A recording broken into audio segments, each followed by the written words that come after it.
Hello, hello and welcome everybody. We are going to start the panel. I will ask everybody who's sitting in the back to please move to the front because we are not too numerous and it's always better for the speakers to have a small crowd in the front than a more dispersed crowd in the back. If you can move over, thank you. Join us in the front, thank you. And so this is the World for Ukraine panel discussion on energy crisis and resilience of Ukrainian infrastructure. I am Anastasiya Shapochkina, president of French think tank Eastern Circles, which works on energy and defense in Eastern Europe, focusing on Ukraine. And with me are four guest speakers today. Olena Lapenko, energy security expert from Dixie Group, Ukraine's most prominent energy think tank.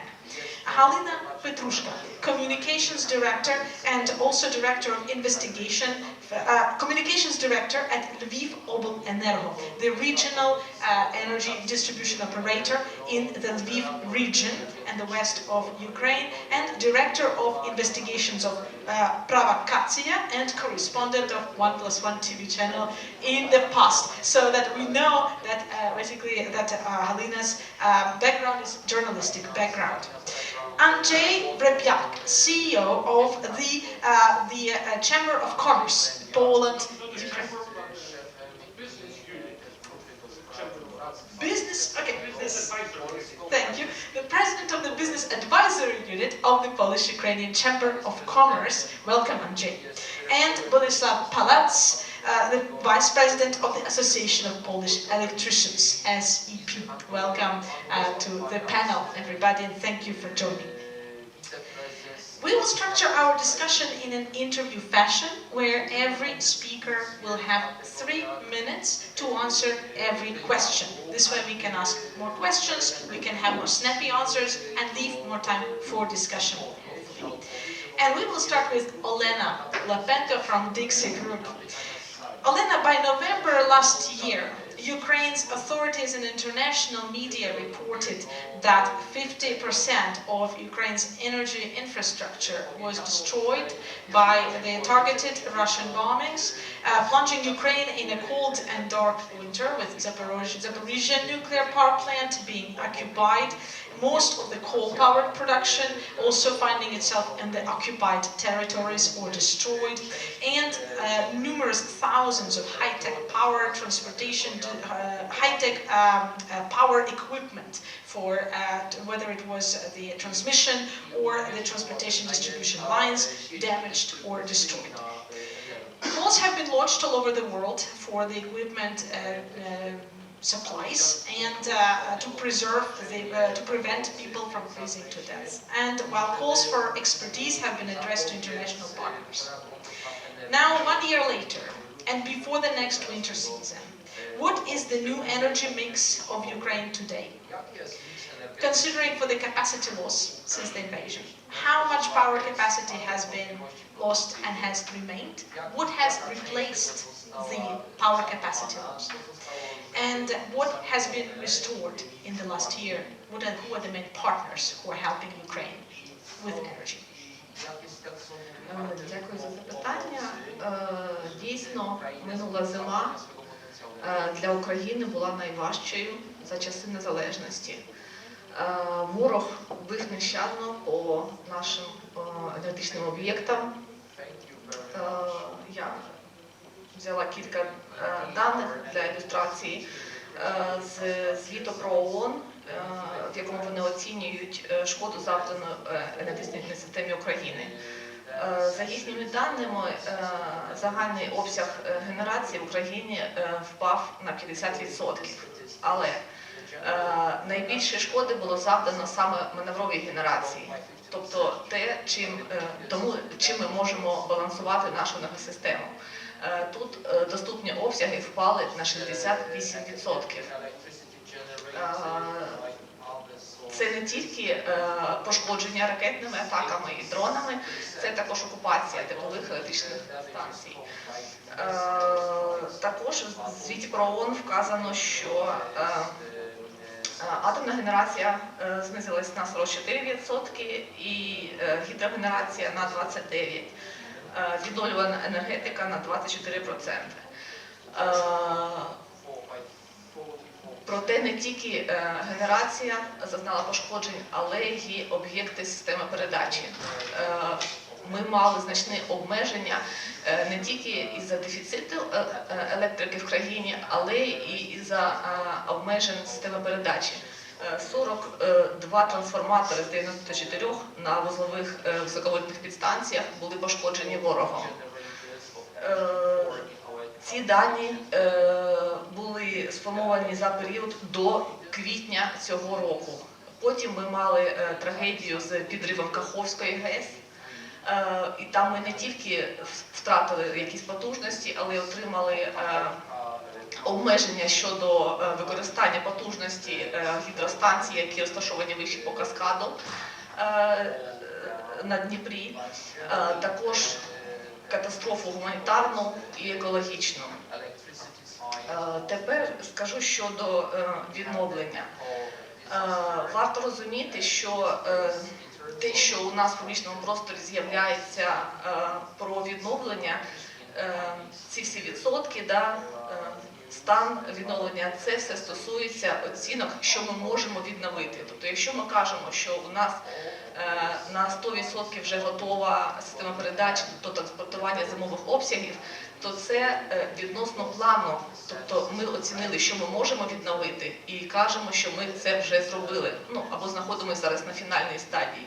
Проте ми розуміємо, що якщо були пошкоджені наші високовольтні трансформатори 750 кВт, зруйновані, то таке обладнання швидко відновити неможливо.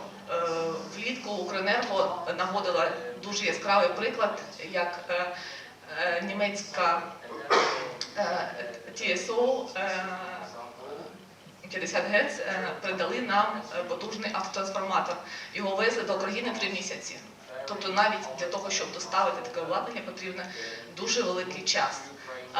Це штучне обладнання, яке виготовляється за окремими проєктами і зазвичай триває 1 рік. Європа не експлуатує такий рівень напруги, тому десь знайти готовий такий автотрансформатор неможливо.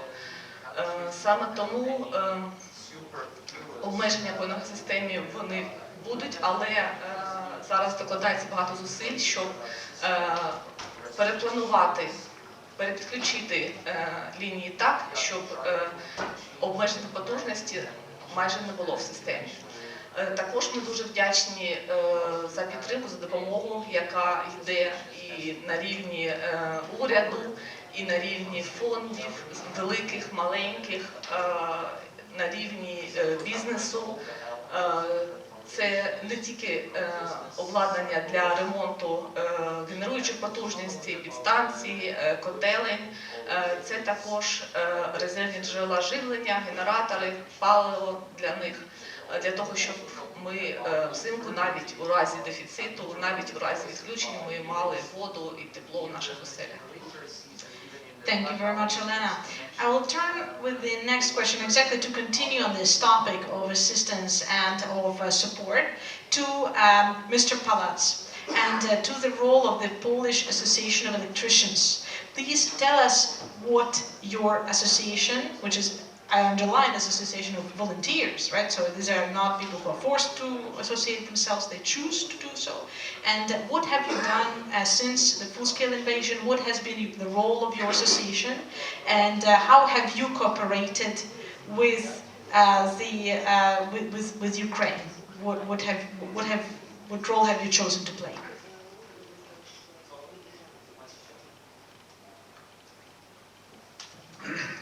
Dziękuję bardzo za to pytanie. Ja tutaj reprezentuję Stowarzyszenie Elektryków Polskich. Jestem wiceprezesem tego stowarzyszenia. Stowarzyszenie jest organizacją pozarządową, skupiającą w swoich szeregach członków ściśle związanych z szeroko rozumianą energetyką, elektryką. Mamy fachowców od bardzo niskich napięć, aż po napięcia no bardzo wysokie, o których przed chwilą koleżanka też mówiła.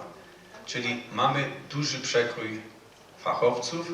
Organizacja liczy 23 000 ludzi i organizacyjnie jesteśmy umiejscowieni w 50 oddziałach w Polsce. Tu w Rzeszowie jest oddział stowarzyszenia, a i najbliższe mamy w niedalekim Krośnie, w Tarnobrzegu, a nawet mały oddział w Przemyślu.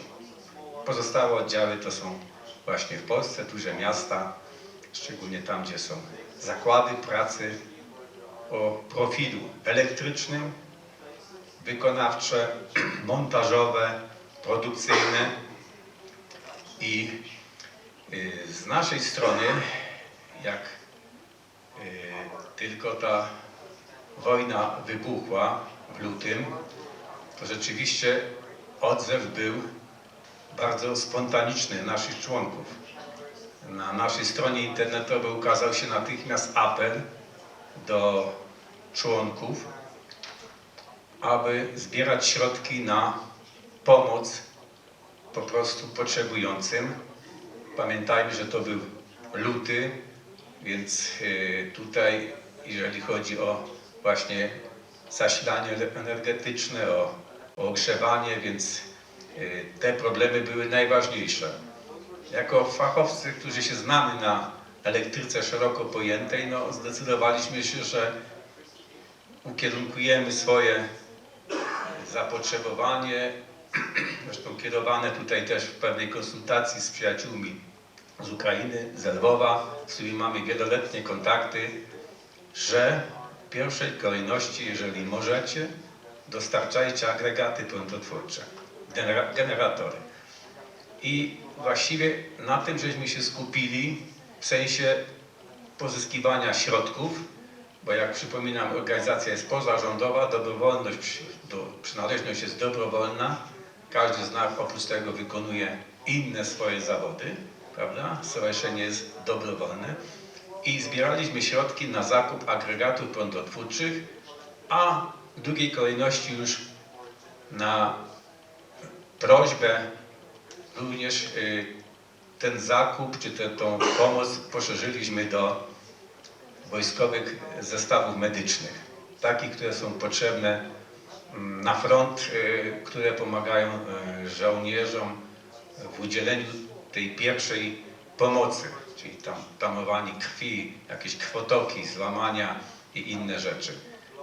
I takie te dostawy w miarę posiadanych środków robiliśmy i dostarczaliśmy tutaj poprzez, właśnie koleżanka reprezentuje ten zakład energetyczny, my to nazywamy zakład energetyczny, bo tak to w Rzeszowie jest, Lwowo Energo, w Lwowie, mamy tam przyjaciół i właśnie do nich dostarczaliśmy jako do tego punktu dystrybucji, potem na wschód, do jednostek wojskowych, do szpitali czy do innych placówek. I drugim takim punktem, do którego dostarczaliśmy, to była Politechnika Lwowska. Też tam mamy bardzo dobre kontakty i oni też w miarę po prostu, jak myśmy dostarczali te urządzenia, robili dystrybucję kanałami swoimi na wschód. W tym dostarczyliśmy jeden ogromny agregat o mocy 1250 kVA dla Politechniki Lwowskiej, ponieważ Politechnika przyjęła pod swój dach wielu uchodźców ze swoich budynków, ze swoich tam sal. Zostały zrobione takie sale dla uchodźców, no i one musiały być zabezpieczone w zasilanie energetyczne, a ono było niepełne, ponieważ były częste przerwy w dostawie energii. Po prostu, że były wyłączenia godzinne, kilkugodzinne i one powodowały, że w tym momencie cały system ciepłownictwa, prawda, na Politechnice nie działa, trzeba było te obiekty ogrzewać. No i w tym momencie ten agregat tak jakby zastąpił, on pracuje już od stycznia tego roku tam na Politechnice.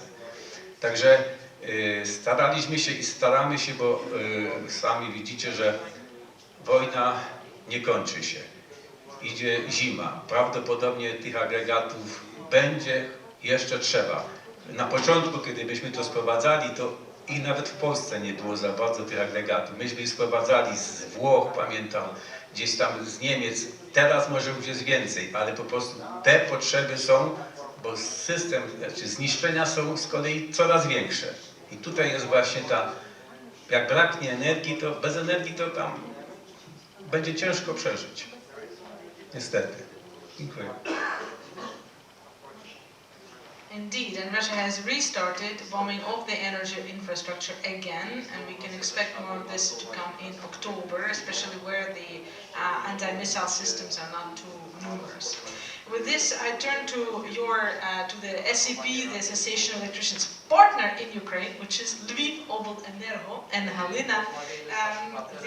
Please tell us, so Lviv Oblenergo is the regional distribution operator, but also since the full-scale invasion, you have played this role of a hub of all the equipment that Mr. Pałac just involved, that Bolesław just invoked, and was transferring through you and going to the rest of Ukraine. Please tell us about your role, both as the distribution operator since the war, but also as this super important hub point and your partnership with Poland.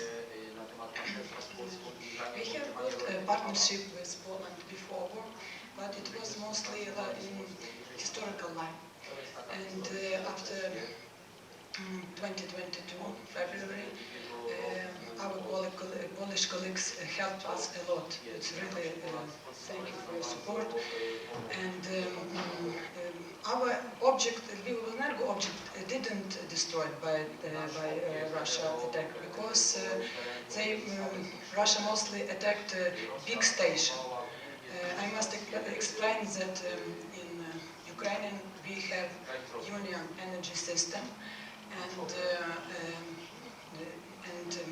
there are nuclear plants or thermal plants, and after that we have big station, it's Ukrenergo, and after that we have regional distribution company like Oblenergo in Lviv, but we have the same company in all Ukraine. And that's why we decided didn't take any helps from our Polish colleagues, but we know another Oblenergo like Mikołaj who really needs this humanitarian aid, and we was like we just helped to deliver this aid from Polish to another Oblenergo. Yes. And this year we invited our Polish colleague to Lviv because. And you even signed a partnership agreement with them. Yes. Please tell us more, because it's not just about energy. That's Yes. I told before that we have good partnership in historical line, and we found where was the first director of MZE, Міські заклади електричні. It's like Lviv Oblenergo in Lviv. Stanislav Kozlovsky was killed by a Russian soldier in 1939, and nobody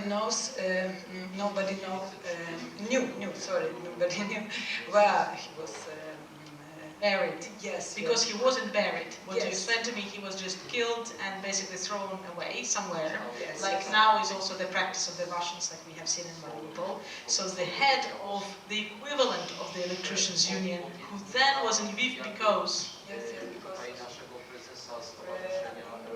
in the past. because in 1939 Lviv was part of Poland. Yes.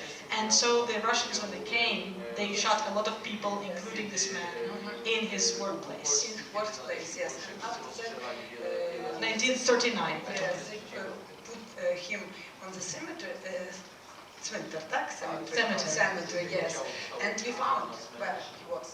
And we made a grave and asked our Polish colleagues to come in Lviv And yes, we have a big ceremony to opening the grave and inauguration.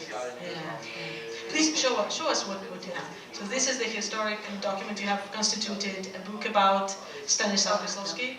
If somebody want to read, it's just in Polish and Ukrainian languages. But what the point is, I think, is to show that the cooperation goes deeper than just energy. Energy is the important operational, infrastructural, strategic, obviously, point of cooperation. But the cooperation goes before the full-scale invasion between Poland and Ukraine today, and goes deeper than just energy. Yes, and at that time, Bolesław Pałac take medical rucksack, it's backpacks.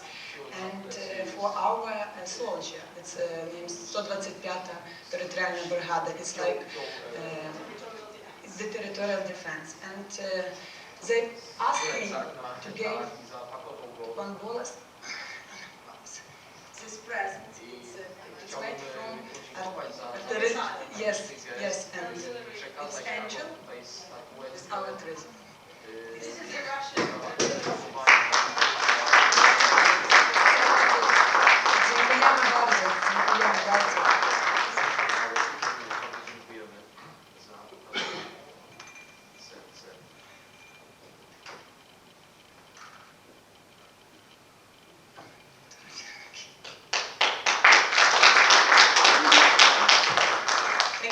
Thank you.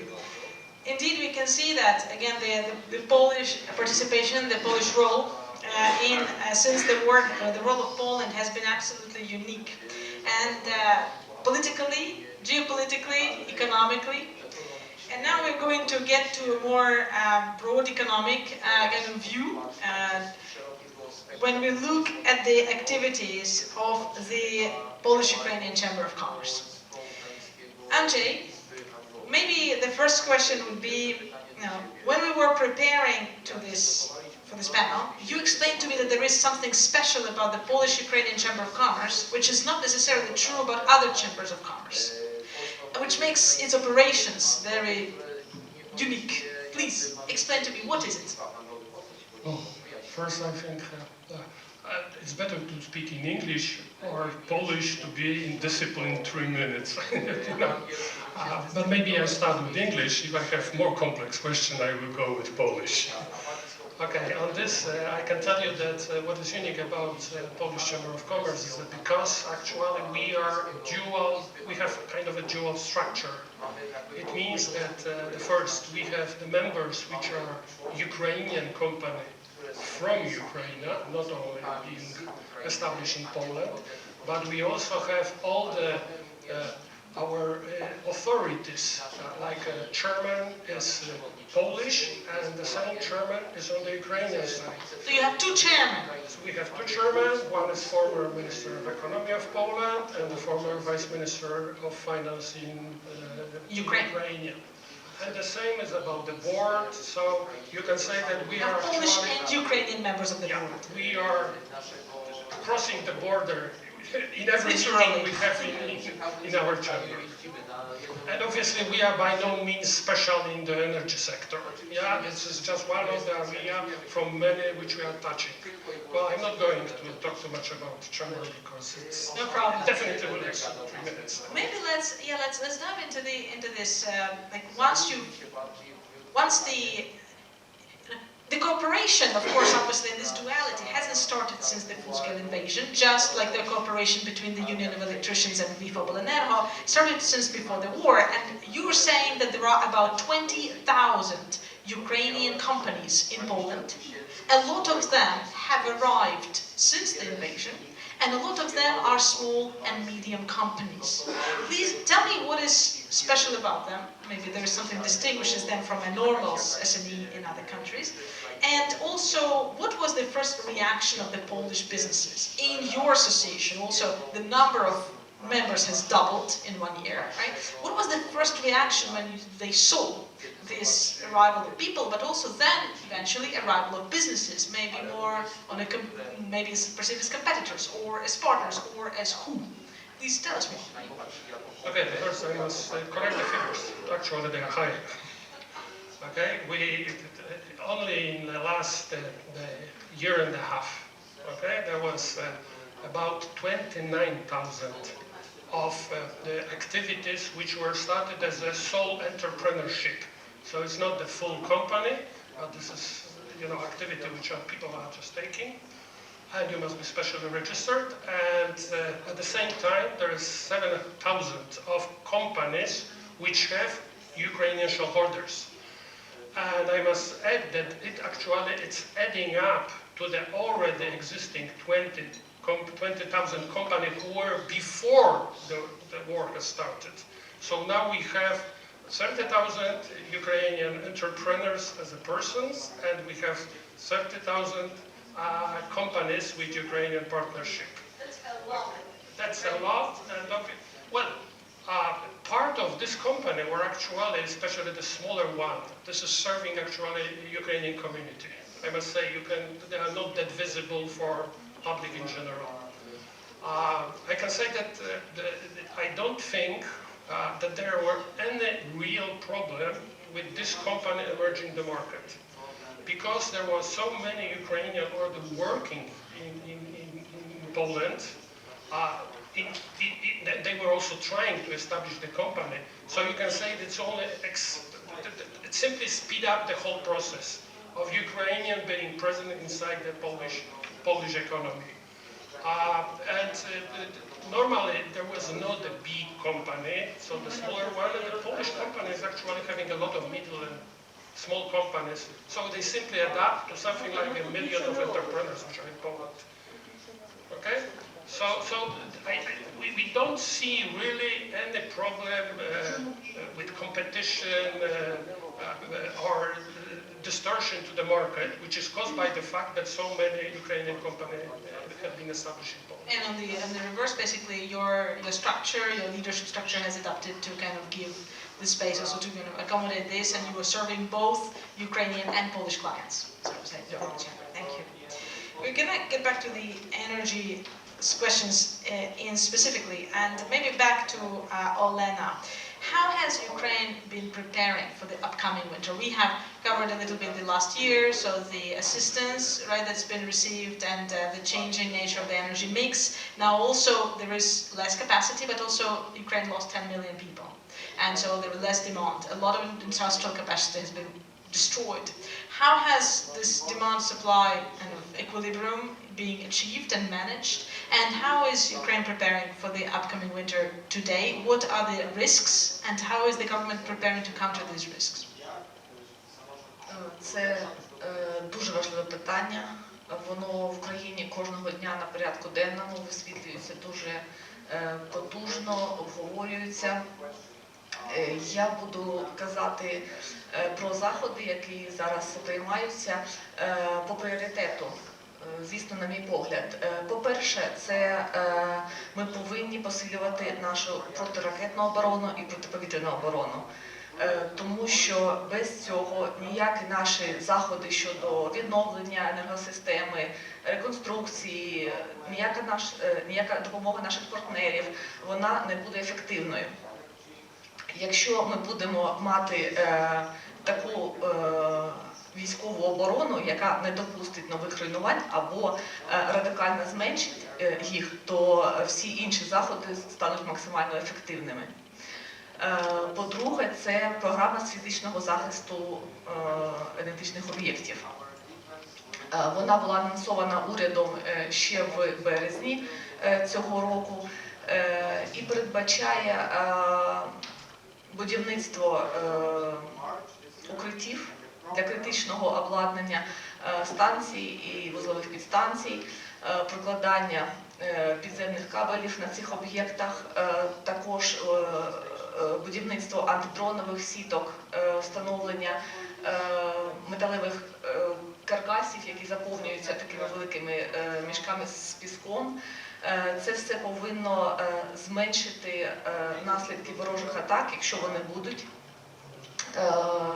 зберегти обладнання від оцих уражень уламків, ракет, а також зменшити розповсюдження пожеж.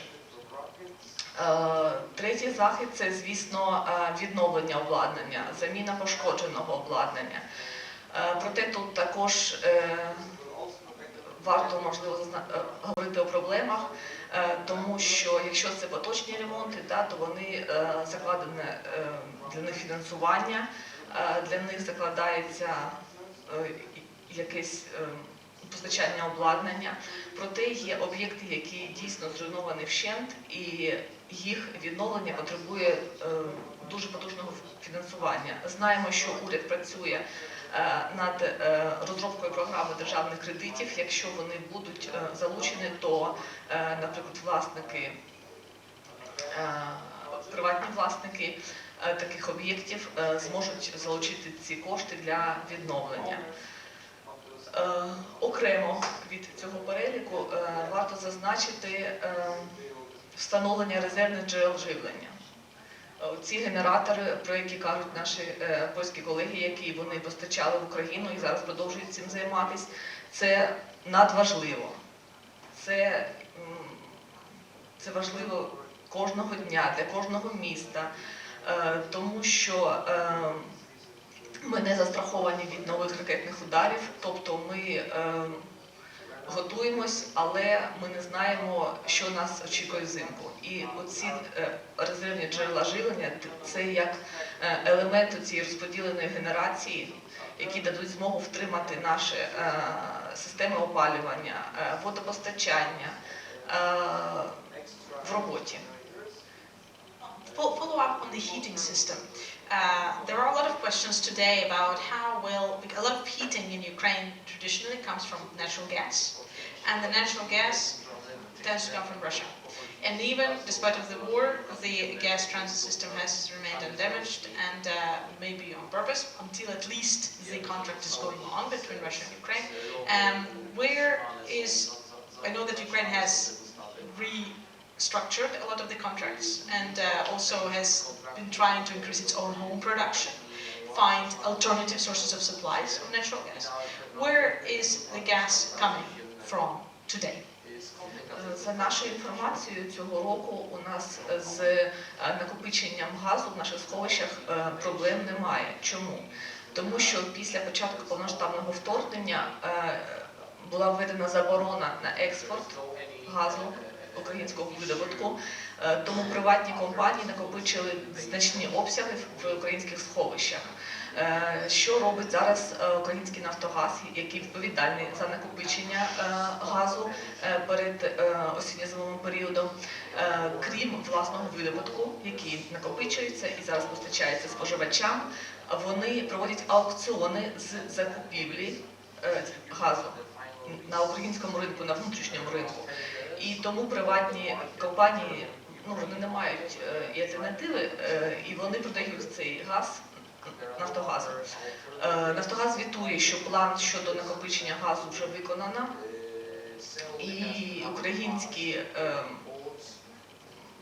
опалювальні системи, українська генерація буде з газом. Тобто у нас імпорт зараз не планується.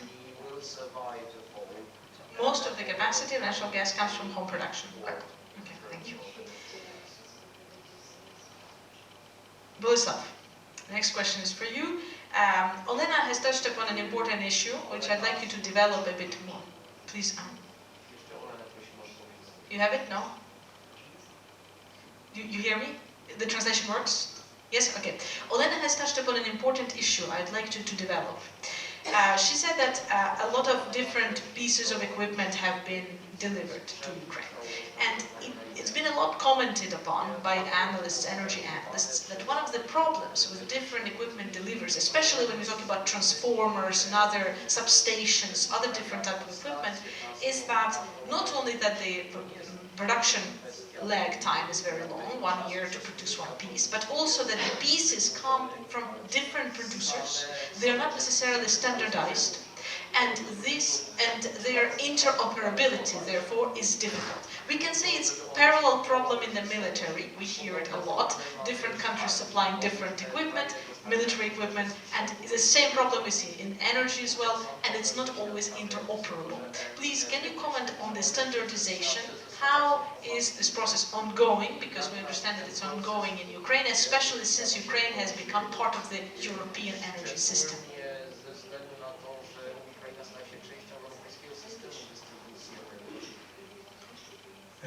Tak, rzeczywiście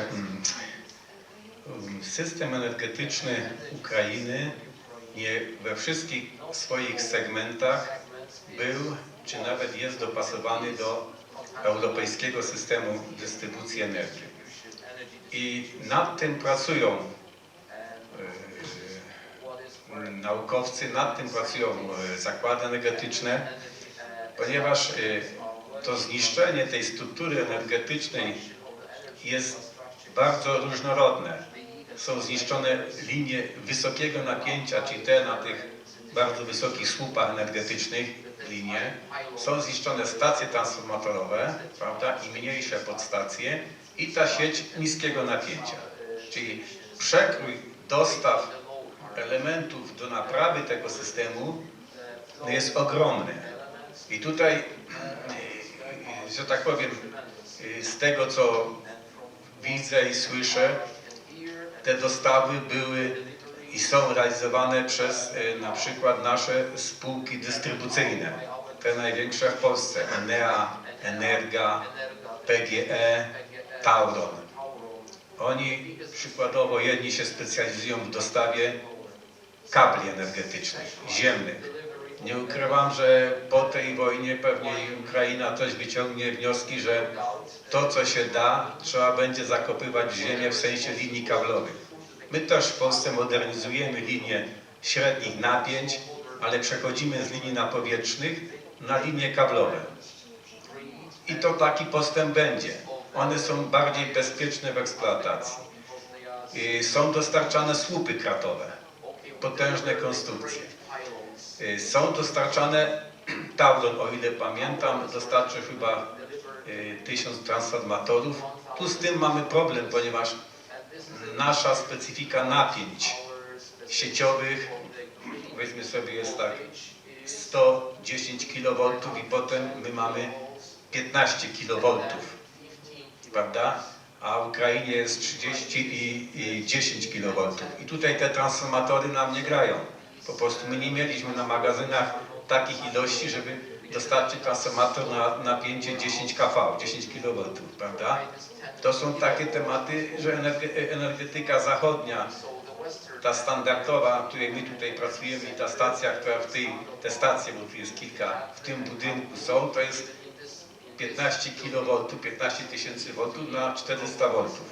Natomiast w Ukrainie to samo by było 10 na 0,4, prawda? Więc tutaj są takie różnice, nad którymi po prostu w tej transformacji musimy pracować, bo te systemy po prostu muszą się połączyć i one muszą pracować dwukierunkowo.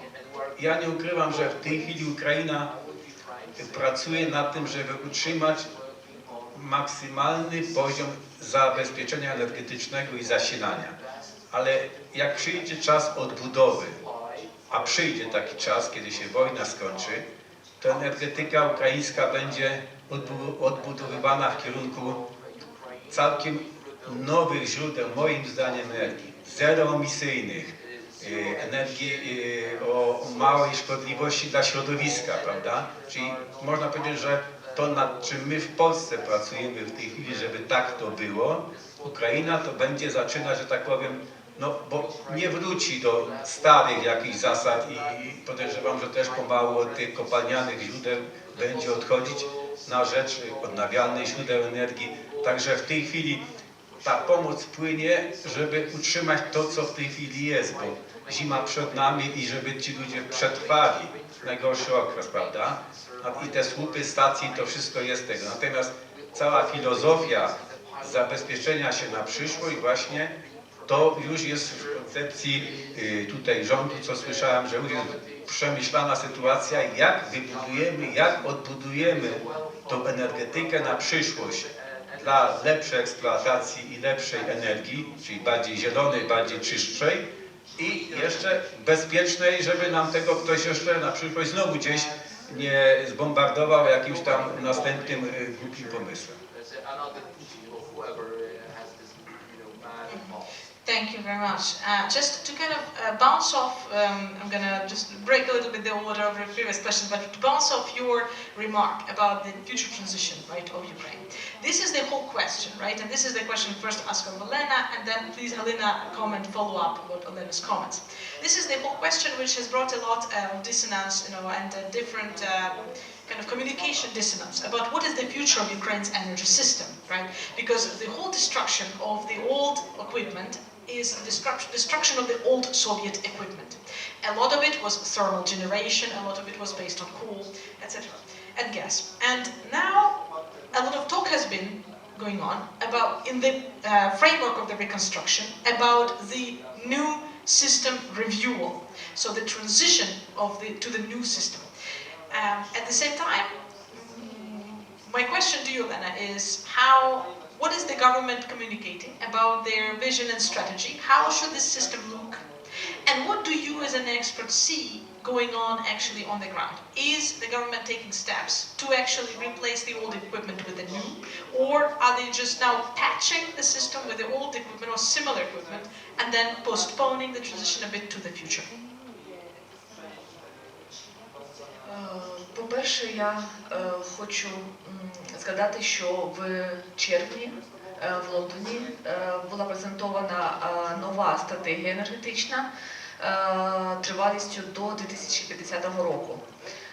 Вона цілком зелена, тобто ми декларуємо на офіційному рівні, що ми будуємо нову зелену енергетику в країні. Проте тут є дисонанс, як ви зауважили правильно, в тому, що зараз Україні потрібен кожен мегаватт. Тобто, да, у нас є національний план скорочення викидів, де навіть в цьому році ми повинні були закрити 5 застарілих теплових енергоблоків, але без них в Україні буде значний дефіцит. Як правильно зазначає мій польський колега, це дуже значна проблема. Треба зберегти зараз те, що є. Ми не знаємо, скільки продовжиться війна. Нам потрібна ця електрика прямо зараз. Але в той самий час ми повинні думати про майбутнє. Яскравий приклад для цього, нещодавно був озвучений кейс Миколаївобленерго. Миколаївська область дуже постраждала минулого року, цього року. І зараз там стартував пілотний проєкт, який фінансується урядом Литви. Вони роблять проєкт щодо відновлення мереж саме за європейськими стандартами. Це буде смарт-грид напругою 20 кВт. Тобто такі ініціативи є, вони реалізуються. Ми співпрацюємо і на урядовому рівні з іншими країнами, і на рівні наших TSO і DSO. Але, на жаль, також є проблема з інвестиціями.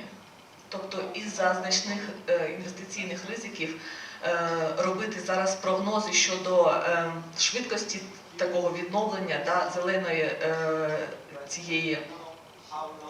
зеленого переходу зараз дуже важко. Наприклад, була озвучена буквально на днях інформація щодо того, що ведуться перемовини, наприклад, з німецькими інвесторами, що німецький уряд буде гарантувати їм якийсь механізм покриття таких ризиків. Тобто, якщо ми зможемо на урядовому рівні домовитись про такі механізми, це буде значний вклад. Проте зараз для України, як на наш погляд, як аналітичного центру, надважливим є створення саме нормативної і регуляторної бази. Ми повинні імплементувати всі третій енергопакет, четвертий енергопакет повністю. Ми повинні зробити ринкові умови, щоб ці інвестиції були не тільки як допомога, а щоб це були реальні інвестиції, щоб це працював не уряд, а ринок. Вже був зроблений, наприклад, перший крок цього літа, були підвищені прайскепи. Тобто зараз українська генерація може працювати і може мати кошти на відновлення.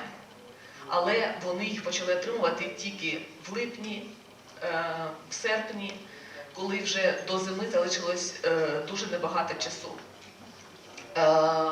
І все рівно максимальні прайскепи, вони є нижчими, ніж ціни, наприклад, в європейських країнах взимку. Тобто комерційного імпорту ми не отримаємо, це знов повинно бути якесь державне регулювання. І саме напрацювання оцих ринкових механізмів, а також гарантії покриття ризиків повинні стати тією силою, яка буде давати нам можливість відновлювати нам систему в рамках зеленого переходу. Thank you. Galyna, would you like to add anything about what you see on the regional level in terms of the green transition? Or you could, okay, if not, it's okay. Then I'm going to just I'm going to use this framework which you're drawing, Olena, to bring us to zoom out of the more, closer look on Ukraine and see all this that you're mentioning, right? Because why is this all important? This third energy package, the fourth energy package, even if you don't know what it is, which I'm sure all of you do since you're on this panel, but even if you don't, this is European legislation. And so the reason why Ukraine is so insistent on implementing European legislation is, of course, because energy transition in Ukraine and in the conditions of war today, just as the unification with the power system of Europe is a larger question for Ukraine, is the question of becoming part of Europe and integrating into the European Union. This question is not without problems. On the energy transition part is the problem of the need of every megawatt and the long-term view, so to say, of the transition. In the business sphere, and here I'm turning it to Andrzej, it brings us to the question, of course, of while the SMEs and entrepreneurs can be accepted and it's okay, when it comes to larger Ukrainian business, which has also been transitioning, right, together with the inflow of migrants, together with just a general reorientation of Ukrainian bigger business, with the arrival of the big business in Poland, what are the problems and clashes which you have seen from the chamber, which also have to do with integration? Because in a sense, when we're talking about 50,000 Ukrainian entrepreneurs in Poland, we're talking about Ukrainian entrepreneurs who are Ukrainians, who are operating according to the European rules in Europe. So in a sense, European integration is happening right now as we speak, just as it's happening in the power system, is happening on the ground through these entrepreneurs. But in bigger business, we see also the problems that can imply. Please, can you expand on this? Well, I fully agree that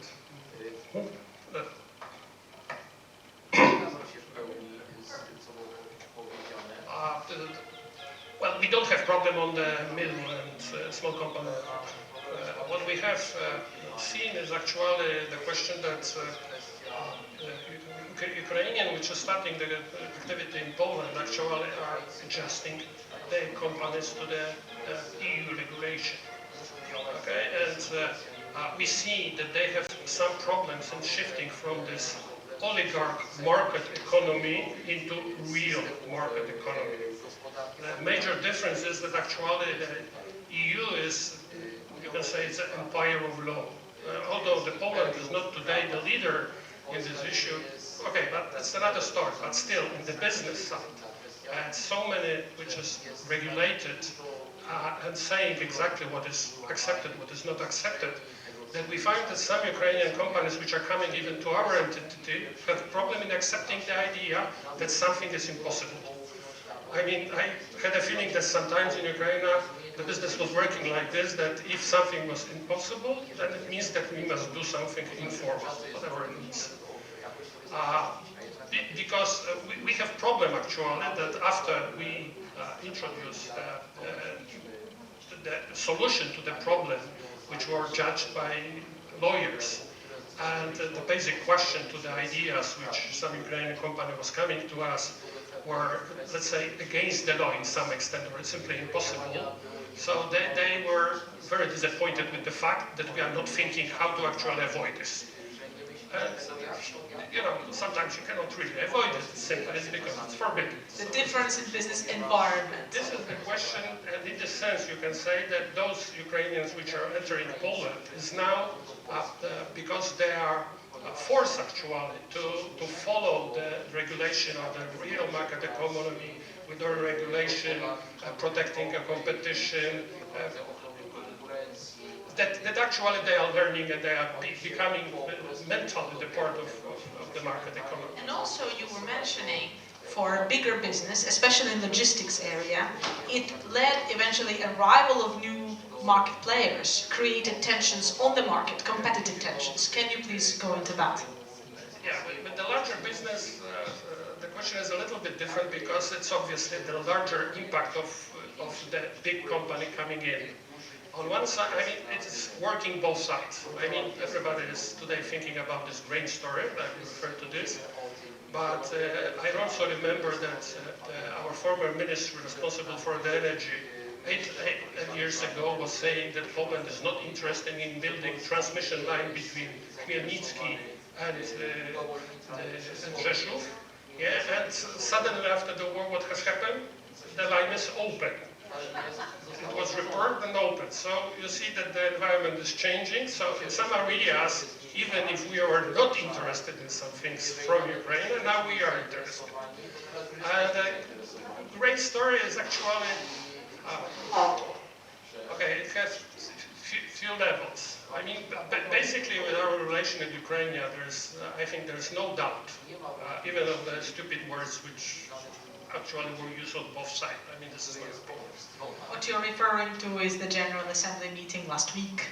Well, on the Ukrainian side, but even more, there were a lot of heated exchanges were set in Poland because of the election, farmers' issue, which are the major player in the election game here in Poland, which we'll have within 2 weeks from now.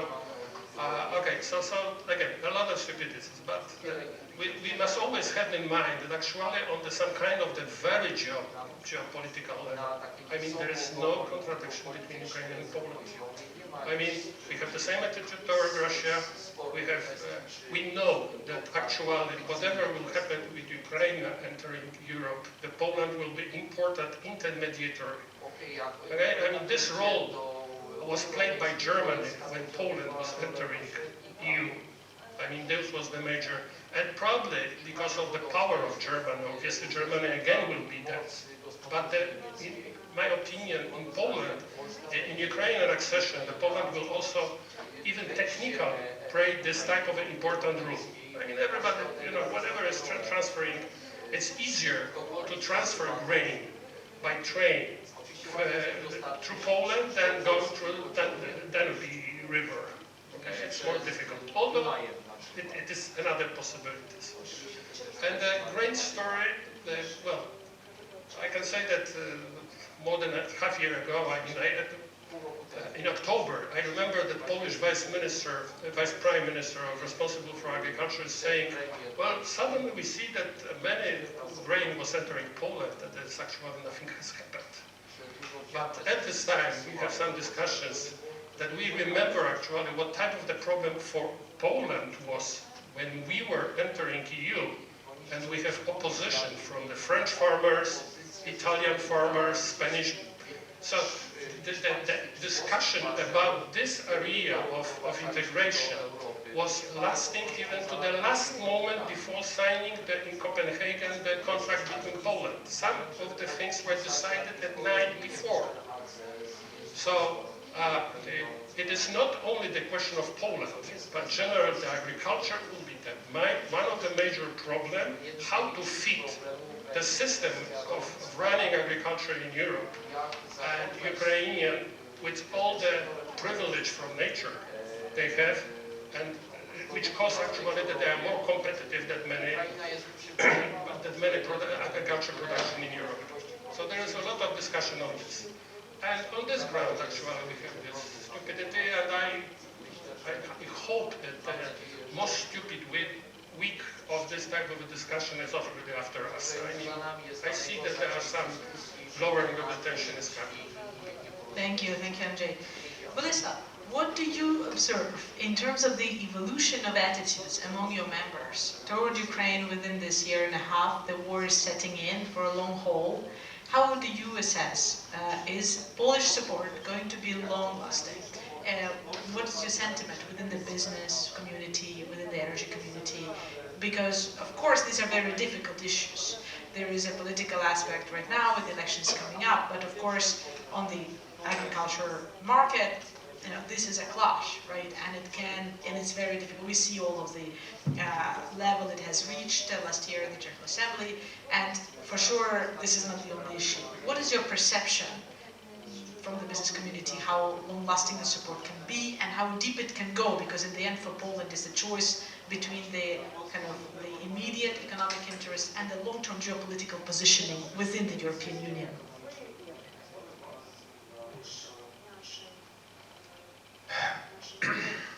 No trudne pytanie.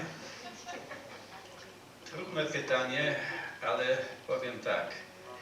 Pewnie i potrzebne, bo z takimi pytaniami będziemy się w najbliższym czasie zmierzać. Wojna ma to do siebie, że jest okrutna, ale potrafi człowieka do siebie przyzwyczajać. I trwa już drugi rok i pewnie wszyscy tą wojną są zmęczeni. I Ukraina, i Europa, i świat. I nie powiem chyba nic odkrywczego, że stwierdzę, że ten entuzjazm pomocy początkowy, on w tej chwili wszedł na taki płaskowyż średniego poziomu. On jest, ale jest tak, jakbyśmy się przyzwyczaili. No, mamy wojnę, musimy z nią żyć, oni tam jakoś sobie muszą radzić i tak dalej. To jest trochę, no, niestety nasza słabość, bo w interesie mojego kraju jest, aby ta wojna się skończyła zwycięstwem Ukrainy. To jest nasz i polityczny, i gospodarczy interes, żeby zabezpieczyć tą stronę. Europa też tak na to patrzy. Jak tutaj jechałem na tą konferencję dzisiaj, słuchałem w radiu sondaży, które podawane były właśnie, to pytanie padło, które mi pani tutaj przed chwilą zadała. Jak jest z tym poparciem dla dalszej pomocy Ukrainie? Też nie powiem nic odkrywczego, kiedy powiem, że ono spadło. Troszeczkę spadło, niestety, bo to jest pewnie też to, co ja nazwałem takim pewnym przyzwyczajeniem. No jak już tyle żyją, to pewnie dalej będą żyć i ta wojna się jakoś będzie toczyć, a my tu musimy żyć.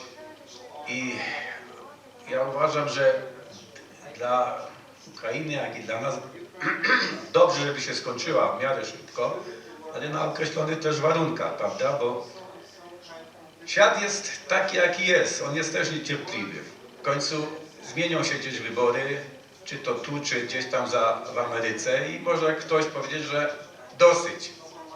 Nie pomagamy. Muszą sobie radzić sami. I to jest to niebezpieczeństwo, że wpadniemy w taki tok myślenia, że to Ukraina zostanie taka sama. Oby do tego nie doszło. Dlatego ja jestem za tym, żeby jak najbardziej i jeszcze to, co tam prezydent jeździ i Ukrainy i prosi o pomoc, no bo w tej chwili, jeżeli tego agresora nie wypchają z tych granic, to przyszłość tych pokoleń ukraińskich to jest bardzo taka smutna, a Europa też będzie miała jakiś wrzut na sumieniu, że pozwoliła na rozwój zła. Bo to jest nic innego jak takie potężne zło, które się gdzieś urodziło i które się chce rozszerzyć na cały świat. Także Ja jestem za tym, żeby pomagać, choć zauważam symptomy takiego, nie powiem, że wyhamowania, ale takiego łagodnego jakiegoś poziomu, który trwać będzie i oby nie było to za długo. Może jakieś sytuacje czasowe, może zima zmobilizuje nas do tego, żeby jeszcze bardziej się w pewnym momencie przyłożyć i pomóc po prostu, bo no, jak człowiek powinien zło zwyciężyć i powinien pomagać tym, którzy tej potrzeby, tej pomocy potrzebują. W takiej sytuacji ja to odczytuję, tak samo odczytuję to w naszym stowarzyszeniu, że chcemy i myślę, że to będzie kontynuowane, ale jakieś takie rzeczy na horyzoncie obserwuję. Dziękuję. Thank you very much. And now I want to go from the geopolitical aspect, now that we have covered kind of these issues, more to the to cover two more kind of fronts of war. Because of course the war is launched so on the energy front, on the geopolitical front, but also on the communication front. And here, Galyna, your experience as a journalist and also director of communications in Lviv Oblenergo, for me was very revelatory. When we were preparing this interview with the speakers, I have learned that, discovered that actually a distribution company, a regional power distribution company is at the forefront of the information war with Russia. And that was to me a total shocker. And I would like, please, Galyna, to talk about this. What is your job as the director of communications of Lviv Oblenergo? To me would seem like a rather boring routine work. Actually, what has it become since the full-scale invasion? How did Lviv Oblenergo found itself in the trenches, on the forefront of the information war? Please. I must admit this winter was the most tough, the most difficult winter in my life, in my professional career. Because, you know, it's very difficult to live without electricity. And it's very difficult to explain our people how to live without electricity and who is guilty. And you know that Russia attacked just civilian energy infrastructure, but why? Because their main goal was to sow a panic, to convince our people that the guilty is our government and to stop the war. And it's very difficult to live. Can you imagine to live without electricity? Without electricity in the winter, 10 hours, 20 hours, maybe one day without electricity. It means without heating, it means without elevators, without internet, but without anything. Little babies, old people, it's very difficult. And we explain a lot about this situation. We explain, me and I speak with journalists, with leaders of thoughts, with authorities, with everybody to explain that yes, we have problems this winter, we have problems, but we do everything to back electricity to everybody. And in the winter we have some kind of schedule with power on and power off. And everybody knows where they would have electricity and wouldn't have electricity. And but I think Russia didn't reach their goal because we didn't have any strike on the street. We didn't have any big strike. But I want to come back to this. So when you say you are printing a schedule, you would communicate it, for example, through Telegram, right, and Facebook. What did you encounter when you went on Telegram channels, which were called Lviv Oblenergo, and then you discovered that you were not alone as Lviv Oblenergo to communicate about electricity schedule? Please, what did you find when you went to Telegram? We saw that in this situation we faced to Russian propaganda because we had many fakes, different fakes. Fakes of the electricity disconnection schedule. Yes. So the same Telegram, I am a a resident of Lviv. And of course, for me to be happy, already it's very difficult for me to be happy because of all of these conditions, right? The 20 hours without electricity on end, etc. But what my Ukrainian friends have explained me was super important, was this electricity supply schedule. Because then they could all sit right next to their washing machine and just press the button as soon as the hour turns and the electricity turns on, and they already have it loaded, and then they shovel the pizza down into the oven, and they turn on their plug, and their phone is charged, etc., etc. So this was a critical moment. So if you go on a Telegram to get this important information, you get this information from the channel which is called Lviv Oblnergo, but comes the hour, there is no electricity, you get unhappy because you think Lviv Oblnergo is not serving you. However, what's really happening is that that channel was not Lviv Oblnergo channel, it was a Russian boat channel. Yes, yes, we found yes, it was a problem because our people in the beginning of this winter didn't know what is our channel or maybe a channel from Russia propaganda. Everything was called the same, more or less. More or less, yes, yes. And we have good connection with our cyber police and with SBU because they helped us to fight with this fake channel, yes. And we saw many bots in our social media. We saw really very much bots, and we all times we put this information to our cyber police, not cyber, just for one department from SBU. And yes, and now maybe I hope this winter will not be like. But you said that it wasn't just about social networks. That was one thing. One thing that fake schedules appeared. Another thing is fake comments appeared. Bots attacked their communication, rewrote their communication, recreated fake Facebook and Telegram accounts, so that the people, the consumers, could be confused to the maximum, and hopefully would go on the streets and rebel against their own government inside Ukraine, which would be amazing, of course, for Russia. But then, in addition to that, you saw real people, including people from Lviv, activists, fake activists, mobilizing themselves and doing what? What were these people? They just came to our office and they made their own video and put this video in the social media, the internet, and they want other people to join them and make some, don't know, strife.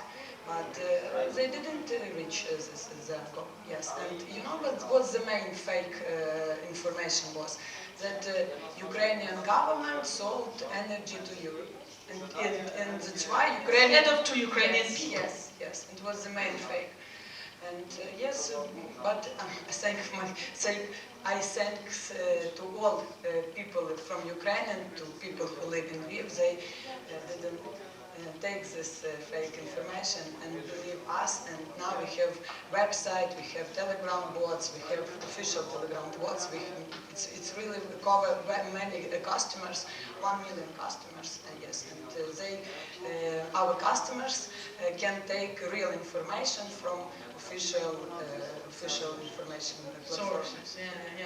So of course we hear a lot about this, right, cyber attacks, and this for us is something very abstract, but here it is very, very, very concrete in terms of communication. Yeah. Thank you. And just maybe the final question before we open up to the discussion with the audience. Olena, maybe we'll close with you. We started with you, we'll close with you. The different fronts of war, right? We have geopolitical, economic, energy fronts. We also have this, of course, we cannot forget, and now the media, we function according to the media cycle, right? The media tells us to think about something, we think about it. They tell us to talk about something, and everybody talks about it. And we just pick it up and we're parroting it. But then we've seen with the war, the downsides of the media cycle, right? At the point that the media cycle isn't talking about something important, we don't talk about it anymore. And at the point the media cycle creates a hysteria about something, we create a hysteria about it. And I'd like to address the other kind of very unique front of this war that Russia opened is in the nuclear front, we can say, right? Using Zaporizhzhia nuclear power plant as a blackmail to scare the world into the nuclear catastrophe. The Truth Hound and the Center for Civil Liberties have published last week a report on September 18th exposing Rosatom management implications in the torture in particular and deaths of the Zaporizhzhia nuclear power plant employees. And so already a year and a half into the war, the media hype is not so huge about it. But we have to remember there are more than 1,000 people who work at the nuclear power plant. A lot of them have been fired but still have been subject to torture and to humiliation. Numerous companies all over the world yet keep working with Rosatom, and since their supply chains, European and American nuclear supply chains, are completely intertwined with the Russian supply chains. And the sanctions have been very difficult to introduce. What can be done by the EU politicians and business actors to address the situation? Dixie Group as Ukrainian think tank, ми дуже потужно працюємо над цією темою. Коли сталася війна, ми думали, що ми можемо зробити для країни. І саме просування санкцій проти російського агресора – це те, що ми можемо робити, бо ми маємо інформацію, ми її шукаємо, аналізуємо, знаємо, де варто обмежити агресора для того, щоб він не міг просувати свої наративи, свій вплив далі. І Росатом залишається саме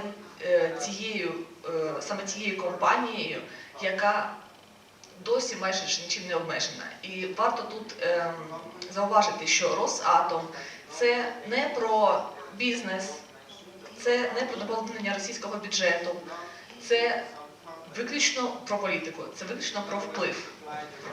It's an excellent point, because every time we would raise this issue with, for example, the European Commission from the DG Energy, they would answer, what is this whole sanctions talk about? You know, Rosatom only contributes about $300 million to the Russian budget a year. It's just peanuts, it's nothing. Це не про російський бюджет, тому що ми знаємо, що всі ці об'єкти, які Росатом будує поза межами Росії, вони майже всі фінансуються за рахунок кредитів з російського бюджету. Тобто на яких умовах вони це домовляються з самим Росатомом, нам невідомо. Звіт Росатому щорічний – це тільки про їхні доходи, оцінити їхній саме прибуток дуже важко. Саме тому ми робили аналітичні дослідження і пропонуємо, давали свої рекомендації ми і на всіх рівнях. Росатом, по-перше, повинен бути обмежений в доступі до технологій. Це зробити дуже легко. Росатом – це велика структура, більшість компаній, з якої займаються саме аналітичними дослідженнями, розробками. Але ці всі наукові інститути – це що? Це не тільки науковці, це також якась промислова база. Тобто вони можуть виробляти електроніку, щось ще, в тому числі і для російської армії. Якщо зараз вся інформація скривається, російських медіа дуже мало стало інформації про діяльність Росатому, але якщо, наприклад, пошукати в інтернеті інформацію щодо їхньої щорічної виставки «Армія 2023», «Армія 2022», там завжди присутні компанії Росатому. Тобто йде тісна, дуже тісна співпраця. We have to remind that Rosatom is an umbrella organization, a state corporation, which covers both Russian military and Russian civilian nuclear sectors. Так. Тому, по-перше, це обмеження в доступі до технологій. По-друге, це повинна бути довгострокова стратегія. Звісно, ми розуміємо, що не можна взяти це не поставки газу, не поставки нафти. Ми не можемо взяти і відмовитись від постачання ядерного палива. Чехія, Словаччина, Угорщина експлуатують оці ще радянські реактори ВВР, і вони залежні від цього. Але на національних рівнях в цих країнах дуже бажано, щоб були прийняті плани з чіткими термінами, коли відбудеться ця диверсифікація поставок палива. Україна пройшла цей шлях. Ось нещодавно було завантажено ядерне паливо в наші реактори ВВР-440. До цього українські атомні станції працювали з паливом Westinghouse тільки для реакторів потужністю 1 ГВт. Зараз всі два типи реакторів вже працюють з паливом Westinghouse. Тобто в Україні є досвід, як це зробити швидко. Україна навіть починає виробляти частини для цих паливних збірок. Тобто процес може бути в принципі швидкий і неволючий. Головне рішення стратегічне рішення, що ми від цього відмовляємось. Ми розуміємо, що друга черга ПАКШ-2 все ж таки буде побудована.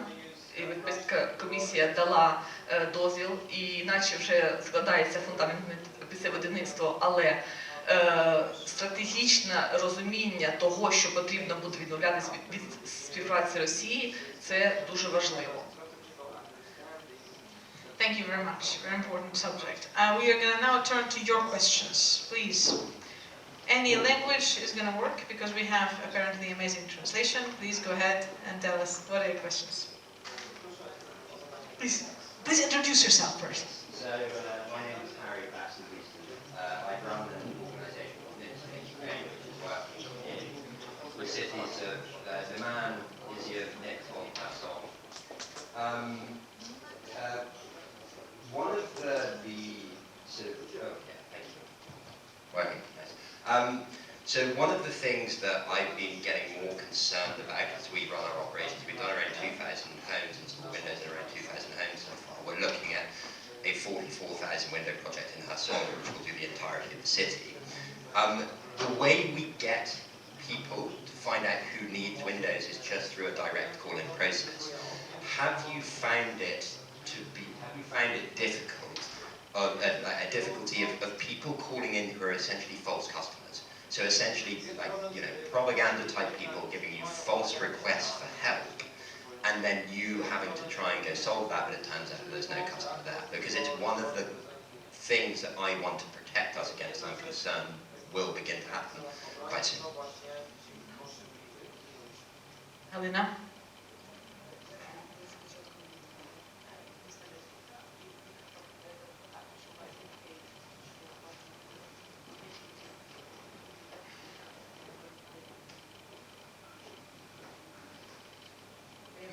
Якщо можна, я по-українськи, у нас були моменти, я, можливо, скажу такий, не знаю, може це лайфхак. Спочатку я відповідальна за кол-центр наш, і перший такий момент, як ми відсіювали, хто з реальний клієнт, а хто ні, це просили переходити, розмовляти тільки українською мовою. Тобто, бо ми розуміємо, що наші клієнти – це Львів і регіон, і немає там людей, які не знають українську мову. Тобто, і у нас навіть були скарги на це. У нас скаржилися жителі Львова, що ми їх дискримінуємо мовою. Але ми пояснили, що цей момент є такий, що війна, та й зрештою вже тепер не питання лише війни. Будь ласка, переходьте на українську. Тобто це у Львові, у регіоні всі знають мову.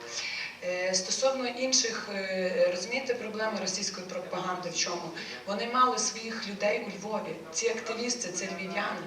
Тобто і це є люди, які брали гроші, не знаю, в кого, якихось російських кураторів, і вони, власне, вони створювали оці моменти зі страйками, намаганнями підбурити людей. Тобто тут була проблема.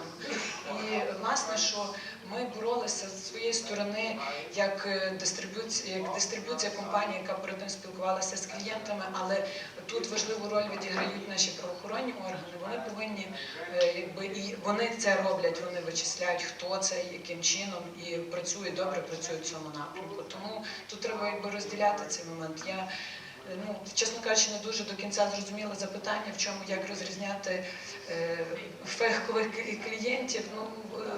В вашому регіоні у нас такий формат був. Ukrainian language is your help.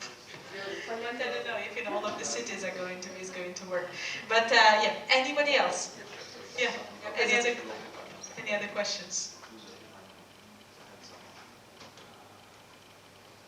or maybe some testimonies. Yes, please. Дякую. Хочу запитати на рахунок альтернативних джерел енергії. Так, ми ж розуміємо, що більшість у нас все ж таки, особливо в холодний період року, витрачається саме на опалення, на теплопостачання. І що зараз уряд робить, тобто, щоб впровадити більше альтернативних джерел енергії або поєднати централізоване теплопостачання з відновлюваними джерелами енергії? Що зараз відбувається наразі? Так розумію, це питання до мене. Так, дивіться, є напрацювання вже в законодавчій сфері, да? Тобто ми зрозуміли, що зелений тариф не працює або працює не так, як би ми цього хотіли. Тобто йде стимулювання не в тому напрямку. Зараз в Україні запроваджується система net-billing, яка повинна збалансувати фінансово ці всі механізми стимулювання. Але, на мій погляд, як експерта, цього недостатньо. Чому? Тому що, як ми бачимо на прикладі європейських країн, стимулювати, наприклад, людей, встановлювати домашній СЕС буде ціна електричної енергії. В нас ціна електричної енергії для населення є дотаційною, тобто ми платимо дуже невелику частку. Коли ми будемо платити ринкову ціну, то для нас інвестиції в домашню сонячну станцію або вітрову станцію вже будуть більш привабливими. Особливо в поєднанні з цією системою net-billing, яка запроваджена в Україні. Тобто вона буде працювати лише в цій комбінації. Щодо промислового рівня зеленої енергетики, зараз в Україні трохи відпущені прайскепи. Ми бачимо, що багато цієї зеленої генерації замислюється над тим, щоб виходити з руки гарантованого покупця, який викуповує цей весь обсяг зараз по зеленому тарифу. Тобто вони вже хочуть працювати в ринку.